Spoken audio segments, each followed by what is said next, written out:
코로나19로 해외여행이 막히고 또 소비가 위축되면서 관련 산업들이 직격탄을 맞았습니다. 이 수익성이 나빠진 기업들은 사업 축소 등 구조조정에 나섰고 일자리도 비상인데요. 일자리를 지키기 위한 노력도 이어지고 있지만 코로나19 팬데믹을 이겨내기에는 역부족인 모습입니다.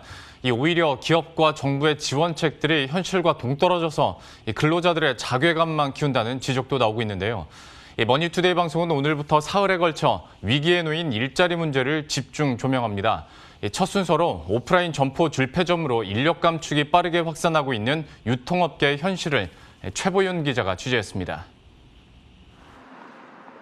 경기도 일산에 위치한 롯데마트의 한 대형 할인점입니다. 실적 악화로 개점 6년 만인 지난해 7월 말 끝내 문을 닫았습니다. 이곳에서 근무하던 노모 씨는 폐점과 함께 다른 롯데마트로 발령났지만 얼마 버티지 못하고 그만둬야 했습니다. 출퇴근 왕복에 5시간이나 걸리는 데다 교통비 부담도 만만치 않았기 때문입니다. 그러면 12시에 출근을 하려면 집에서 9시 반에 나가야지 돼요.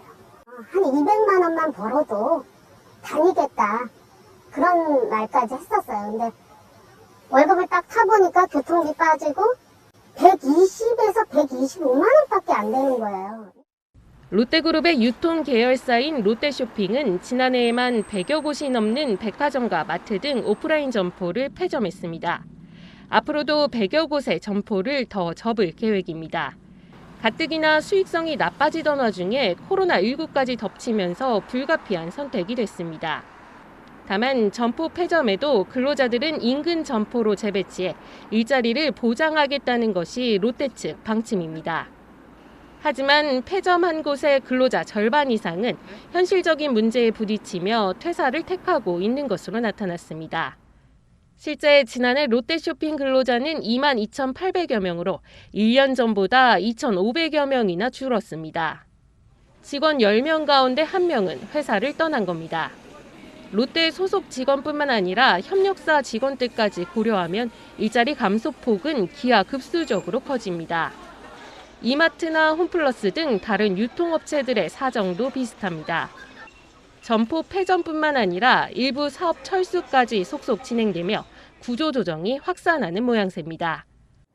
올해도 대형마트와 백화점 등 이렇게 문 닫는 대형 점포들이 늘어날 전망입니다. 기업들은 인위적인 구조조정은 없다고 하지만 줄어드는 점포만큼 일자리도 증발하고 있습니다. 지난해 롯데와 신세계 등 주요 유통기업의 종사자 수가 눈에 띄게 줄었고 대규모 희망퇴직도 진행 중이거나 검토하는 곳이 많습니다. 반면 일자리가 늘어난 곳도 있습니다.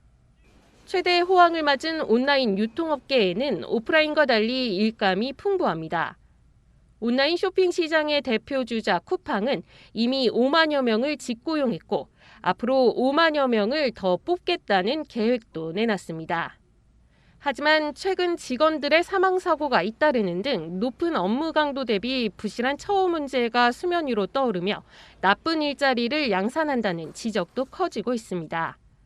정부에서도 이 신규 온라인 영역에 대한 어떤 규제 장치나 통제 장치가 없다고 보니까 이분들이 이제 아주 다양한 형태로 고용 형태가 지금 존재하게 되고 기존에 이제 노동자들이 가지고 있던 노동 기본권 문제, 그 다음에 사회 안전망으로부터 이제 보장받는 문제 이런 것들. 기업들은 저마다 고용 유지와 일자리 창출을 위해 힘쓰고 있다는 입장이지만 정작 근로자들은 냉혹한 현실 속에 벼랑 끝으로 내몰리고 있다며 몸서리를 치고 있습니다. 머니투데이 방송 최부윤입니다.